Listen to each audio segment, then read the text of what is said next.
එළියේ ඉන්න මිනිස්සු ඔබ පිච්චිලා අලු වෙලා දැන් එළියට එන්නේ කියලා හරි සතුටින් ප්‍රීතිනාද දෙන්න පුළුවන්. මොකද මේගොල්ලෝ මේ දෙවියන් වහන්සේව අදහන්නේ. ඇයි මෙයාලට පෞල් ප්‍රශ්න ඇවිල්ලා තියෙන්නේ? ඇයි මේගොල්ලන්ගේ දරුවන්ට මෙහෙම ප්‍රශ්න ආවේ? ඇයි මේගොල්ලන්ට මේ වගේ ලෙඩ දුක් ඇවිල්ලා තියෙන්නේ? ඇයි මේගොල්ලන්ට ආර්ථික ප්‍රශ්න ඇවිල්ලා තියෙන්නේ? මෙයාලා අදහන්නේ මේ ජීවමාන යේසුස් ක්‍රිස්තුස් වහන්සේවනේ. ඉතින් මෙයාලට තාම ගයක් නැහෙනේ.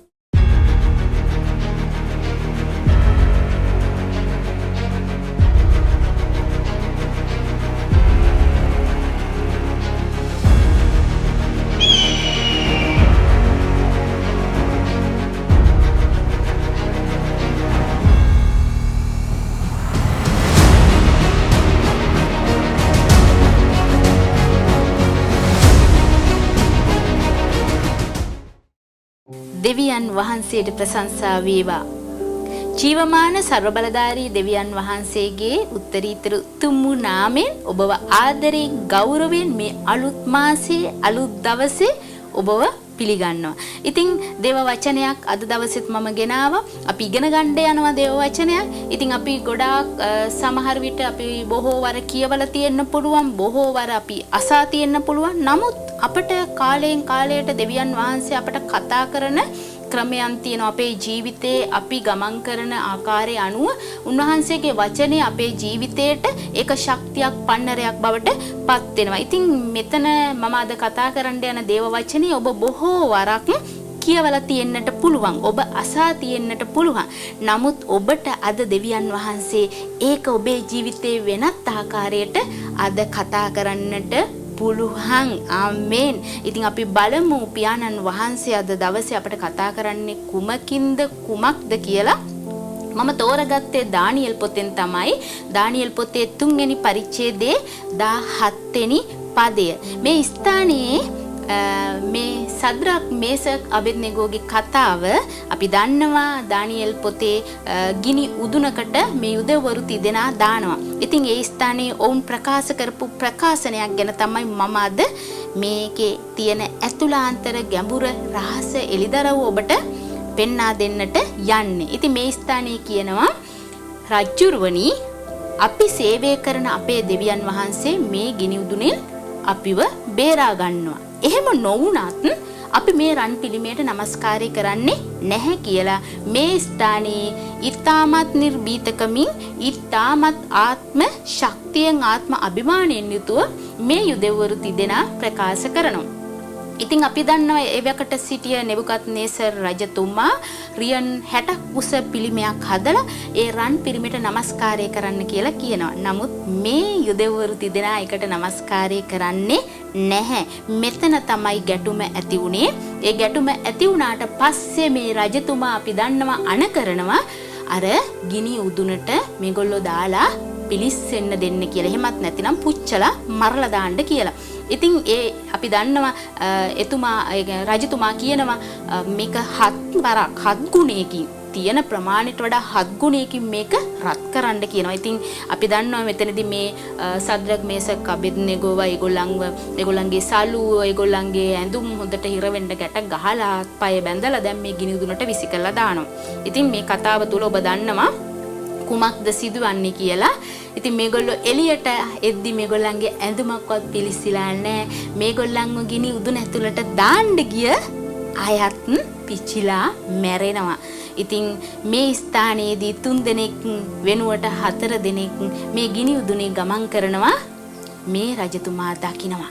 මෙන්න මෙතනදී ජීවමාන වූ සැබෑ වූ දෙවියන් වහන්සේගේ බලය සහ උන්වහන්සේගේ වික්‍රමාන්විත ක්‍රියාව මේ රජතුමා පිළිගන්නවා. පිළිඅරගෙන අවසානයේදී ඒ රාජ්‍යයේ මේ තිදෙනා අධිපතින් බවට පත් කරනවා. මේක තමයි කතාව සාරාංශයක් විදිහට කිව්වොත්.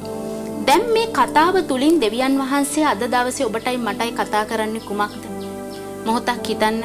අපේ ජීවිතයේ අපි මෙවැනිම ගිනි උදුන් වලට මිනිස්යන් අපිව දාන්න පුළුවන්. අපි විසින් අපිව වැටිලා තියෙන්න පුළුවන්. මේ වන විටත් අපි වැටි ඉන්න පුළුවන්. කෙනෙක් පෞල් ජීවිතේ පැත්තෙන් වැටෙන්න පුළුවන්. එයා හිතන්න පුළුවන් මාව පිච්චෙනවා. මාව රත් වෙනවා. මට බයයි. ඇයි මගේ දෙවියන් වහන්සේ මාව ගලවන්නේ නැත්තේ? ඇයි මට මෙවැනි ප්‍රශ්නම එන්නේ? ඇයි මටම වෙන්නේ මේ දේවල්? මෙහිම කෙනෙක් හිතන්නට පුළුවන්. ඒ වගේම තවත් කෙනෙක් ආර්ථිකය තුලින් එයා හිතන්න පුළුවන්. ඇයි ජීවමාන දෙවියන් වහන්සේනේ මන් නමස්කාරය කරන්නේ? ඇයි මෙච්චරම මට මේ ගිනි මේ පීඩාවක්? එහෙම කියනවා අපි අහලා තියෙනව නේද ගොඩක් අය. අපට එහෙම දැනෙනව නේද? අපිව ආර්ථික ප්‍රශ්නවල හිර වෙද්දි, අපේ පෞල් ජීවිත ප්‍රශ්නවල හිර වෙද්දි, දරුවන්ගේ ප්‍රශ්නවල අපි හිර වෙද්දි, එමත් නැතිනම් ඊ타මත්ම අමාරුම ලෙඩ දුක් වලට අපි මුහුණ දෙද්දි, ස්වභාවික විපත් පැමිණිලා අපි මුහුණ දෙද්දි, මෙවැනි විවිධ පීඩාවන් එද්දි, විවිධ බිය එද්දි අපිට හිතෙනවා අපි ඊ타මත් ගිනි මේ පීඩාවක ගමන් කරන්නේ. මාව පිච්චෙනවා මේ මොහොතේ. මාව මේ ගින්දරින් පිච්චිලා යනවා. ඇයි ස්වාමින් වහන්සේ මාව බේරන්නේ නැද්ද කියලා ඔබටම සමහර වෙලාවට ප්‍රශ්න කරන්න පුළුවන්. තවත් කෙනෙක් මේ වෙනකොටත් මේ මොහොතෙත් ඒ ගිනි මේ පීඩාව තුලින් ගමන් කරන්න පුළුවන්. ඒ ගිනි උදුන ඇතුලේ ඔබ ඉන්න පුළුවන්. හැබැයි ඔබ විශ්වාස කරන්න. එළියේ ඉන්න මිනිස්සු ඔබ පිච්චිලා අලු වෙලා දැන් එළියට එන්නේ කියලා හරි සතුටින් ප්‍රීතිනාද දෙන්න පුළුවන්. මොකද මේගොල්ලෝ මේ දෙවියන් වහන්සේව අදහන්නේ. ඇයි මෙයාලට පෞල් ප්‍රශ්න ඇවිල්ලා තියෙන්නේ? ඇයි මේගොල්ලන්ගේ දරුවන්ට මෙහෙම ප්‍රශ්න ආවේ? ඇයි මේගොල්ලන්ට මේ වගේ ලෙඩ දුක් ඇවිල්ලා තියෙන්නේ? ඇයි මේගොල්ලන්ට ආර්ථික ප්‍රශ්න ඇවිල්ලා තියෙන්නේ? මෙයාලා අදහන්නේ මේ ජීවමාන යේසුස් ක්‍රිස්තුස් වහන්සේවනේ. ඉතින් මෙයාලට තාම ගෙයක් නැහෙනේ. මේගොල්ලන්ට තාම හොඳ සුපිරි වාහනයක් එහෙම නැහෙනේ. මේගොල්ලෝ තාම ඉන්නේ කුලී ගෙවල් වලනේ. මේගොල්ලෝ තාම යන්නේ බස් එකේනේ. මෙන්න මේ වගේ කතා මිනිස්සු ඔබට කියන්න ගොතන්න පුළුවන්. ඔබව විවේචනය කරන්න පුළුවන්. හරි සතුටින් ප්‍රීතියෙන් බලන් ඉන්න පුළුවන්. එදා සද්රක් මේසක් අබෙද්නෙගෝ අර ගිනි උදුනට දාද්දි බොහෝ අය hina වෙන්න ඇති. බොහෝ අය හොඳ වැඩේ කියන්න ඇති. බොහෝ අය කියන්න ඇති එහෙම තමයි රජතුමනි කියලා. අර රජතුමා ළඟ ඉඳන් දෙපැත්තට කේලම් කියන මිනිස්සු ඉන්න ඇතිනේ. අද සමාජෙත් එහෙමයි ඉන්නවනේ. අපිට දෙයක් වෙනකම් බලාගෙන ඉන්න දෙවියන් වහන්සේව අදහන නිසා අපිව කොන් කරලා දාන්න, අපිව විවේචනය කරන්න, අපට අගෞරව අපහාස කරන්න පිරිසක් අදත් බලාගෙන ඉන්නව නේද සමාජයේ? අන්න ඒ වගේ එදත් ඒ විදියට ඉන්න ඇති. නමුත් කුමක්ද සිදු වුනේ? කාලයට ඉඩ දෙන්න. කාලයට ඔබ ඉඩ දෙන්න. දෙවියන් වහන්සේ ඔබව කවදාවත් අත්හරින්නේ නැහැ. ඔබගේ පීඩාවේදී ඔබ ඒ ගමන් කරන වේදනාව ඔබට ඒක දැනෙන්නේවත් නැති වෙන තරමට උන්වහන්සේ ඔබව අල්ල ගන්නවා. උන්වහන්සේ ඔබව උසුලාගෙන යනවා. හලෙලුයා. එදා කුමක්ද සිද්ධ වුනේ? ඒගොල්ලන්ගේ ඇඳුමක්වත් පිලිස්සුනේ නැහැ. ඒගොල්ලන්ව ගැට ගහලා දාපු මිනිස්සු පිච්චිලා මැරුණා. ඔබව ගැට ගහන්න එන, ඔබව හිර කරන්න එන, ඔබගේ ජීවිතේ ඔබට හානි කරන්න එන, ඔබව විනාශ කරන්න මිනිස්සයා පිටිපස්ස ක්‍රියා කරන සියලුම අන්ධකාර, ඒ දුෂ්ටකමේ, ඒ මුලාදෑනින්ගේ ආත්ම පිච්චිලා යනවා. ඒවා අලු වෙලා යනවා. හලෙලුයා. ඔබ අදහන්නේ, ඔබ නමස්කාරය කරන්නේ මේ අහස පොළොව මවා පාලනය කරන අදට ජීවමානව ජීවත් වෙන ਸਰබලධාරී දෙවියන් වහන්සේ. එහෙනම් ඔබට නිර්භීතකමක් තියෙන්න ඕනේ. ඔබට ආත්ම අභිමානත්වයක් තියෙන්න ඕනේ. ඔබට ආත්ම ශක්තියක් තියෙන්න ඕනේ. මම මේ ගමන් කරන මේ ගිනි උදුනේ, මම මේ ඇවිදින මේ ගිනි උදුනේ ස්වාමින් වහන්සේට මාව ගලවන්න පුළුවන් කියලා. හලෙලුයා. එදා මොකද්ද සිද්ධ වුනේ? ඒ අධිපතීන් බවට උන්ව ඒ ප්‍රාන්තේ පත් කෙරුවා. ඒ රජතුමාට සිතාගන්න බැරුව ගියා. ඔබ මේ ප්‍රශ්නවල යද්දි මිනිස්සු hina වෙලා මිනිස්සු බලන් හිටියත් ඔබ මේකෙන් පිච්චෙන්නේ නැතුව එළියට එද්දි, ඔබගේ තියෙන ශක්තිය මිනිස්සු දකිද්දි, ඔබේ තියෙන ප්‍රීතිය දකිද්දි, ඔබේ තියෙන සමාදානිය දකිද්දි, ඔබේ තියෙන ජයග්‍රහණය දකිද්දි මිනිස්සු මොකද්ද සිද්ධ වෙන්නේ? මිනිස්සු ලැජ්ජාවටපත් වෙනවා. මිනිස්සු බය වෙනවා. රජතුමා බය වුණා. රජතුමා බය වෙලා ඒ ਸਰබලධාරී දෙවියන් වහන්සේට නමස්කාරය කරන්න කිව්වා. දෙවියන් වහන්සේට විරුද්ධ වෙන මිනිස්සු රජතුමා අනකලම් මරලා දාන්න කියලා. ඔබට විරුද්ධ වෙන්න කාටවත් බෑ. ඔබට විරුද්ධව නැගිටින්න කාටවත් බෑ. ඔබට විරුද්ධ අභියෝග ගේන්න කාටවත් බෑ. ඒ මන්ද ඔබ අදහන්නේ ਸਰව බලධාරී දෙවියන් වහන්සේ. ඒ නිසා ඔබ ඇතුළාන්තයෙන් විශ්වාසය ගොඩනගා ගන්න. කිසිම මොහොතක ඔබ හිතන්න එපා මේ ගිනි උදුනිම මට මැරෙන්න සිද්ධ වෙයි කියලා. ඔබ කිසිම විටක හිතන්න එපා මේ ගිනි උදුනිමේ මගේ ප්‍රශ්නය පිච්චිලා යයි, මට මැරිලා යයි මාව කියලා. නැහැ නෑ. දෙවියන් වහන්සේ ඔබ සමග ඉන්නේ. දෙවියන් වහන්සේ ඔබව දැකලා අවසන්. දෙවියන් වහන්සේ ඔබව මේ මිනිස්සු අතරින් ඔබව තෝරා ගත්තා. ඔබව විශේෂ කොට ගත්තා. උන්වහන්සේ ඔබට පොරොන්දුවක් දුන්නා. උන්වහන්සේ කවදාවත් ඔබත් එක්ක සිදුණු පොරොන්දුව ඒ givisuma කඩ කරන්නේ නැහැ. මිනිස්සු ඔබත් එක්ක ඇති කරගත්තු givisum කැඩුවත් ජීවමාන ਸਰව බලධාරී දෙවියන් වහන්සේ ඔබත් සමග ඇති කරගත්තු givisuma කවදාවත් කඩන්නේ නැහැ. එහෙනම් විශ්වාසවන්තයි.